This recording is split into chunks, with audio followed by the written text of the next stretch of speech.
Well, you asked for it. Here's a movie that's equal parts Jurassic Park, Alien, and My Little Pony. Wait, you didn't ask for that combination? Well, here it is anyway. Death of a Unicorn. Meet Ridley. Played by Jenna Ortega, she's a college student whose relationship with her father is on the rocks. Since the death of her mother, of course. And speaking of which, her father, Elliot, played by Paul Rudd, is taking her on a weekend getaway with his employer's family. And his employer's family are just the worst. I mean, oh, seriously, I was so happy just to wait to see these people die. Anyway, on the way to get to the townhouse in the middle of nowhere, Elliot, texting and driving, hits a unicorn. So let this be a lesson to you. Don't text and drive or you might hit a mythical creature. How dare you? So anyway, they take the corpse of this unicorn and put it in the back of their rental so they could bury it later in the night. And you know what? No! Bullshit.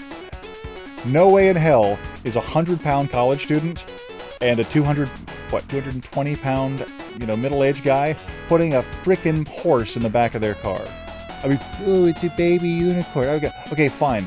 A small college girl and a middle-aged man are not putting a Shetland pony in the back of a goddamn SUV. I'm just saying, bullshit. It's the most unrealistic thing I've ever seen in this movie. And I've got to vent somewhere. Because you know what? This is what I'm doing. And truth be told, it's the one thing about this movie that I really had issue with. This movie is actually pretty good. So, yeah, that. Other than that, I have to say this movie was a ton of fun to watch. Like, I know that Hollywood isn't self-aware enough to complain about this kind of thing intentionally, but the fact that the bad guys in this movie were a bunch of pharmaceutical billionaire family that were using NGOs and other government corruption to become more evil. But considering the stuff that's going on and coming to light right now, it's pretty funny. I mean, dude, hey, let's make a cartoonishly evil, make the most cartoonishly evil people that we possibly can. They could never exist. Yeah, it's hitting a little close to home right now, isn't it?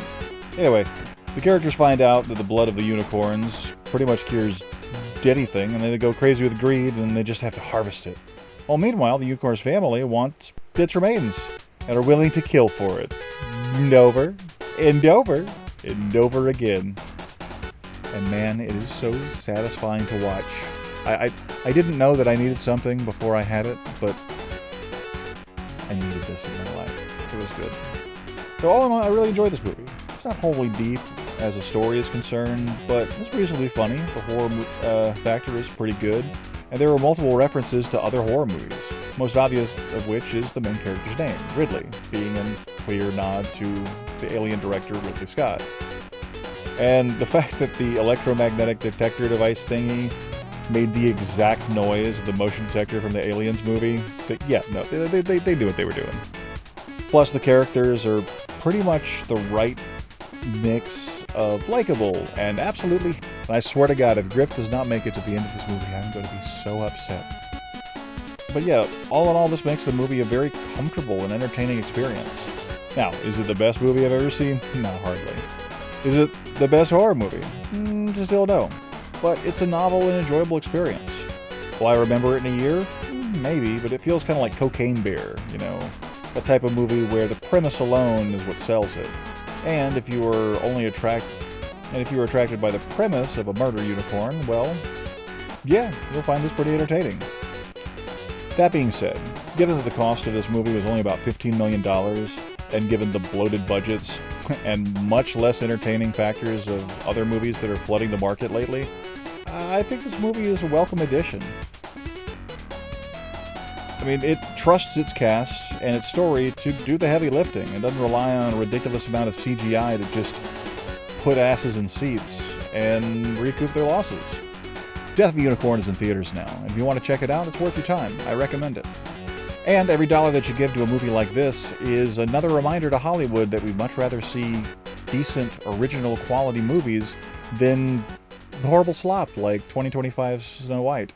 So that if you're going to try to push the message, don't put it in the way of the story and making it so that it's actually a decent and entertaining film. Because this stuff's getting ridiculous, folks, when we hate it. Okay? So seriously, please, that's all I want. All I want is a decent movie. And Death of a Unicorn was that. Now, am I sure that there were some kind of political stuff that they were trying to throw down my throat? Yeah, probably. Most movies do that. But you know what? except I didn't notice because the movie itself was good enough to ignore that. So, there you go. If you like this video, feel free to like, share, subscribe, all that good stuff. New videos come out at least twice a week, and we've got new stuff coming out in the future. Also, tap that notification bell, let me know how I'm doing. Leave me a comment telling me what you'd like me to review in the future, and how you think I'm doing generally. But until next time, make sure you check up on your friends and family. And until next time, we will see you at the movies.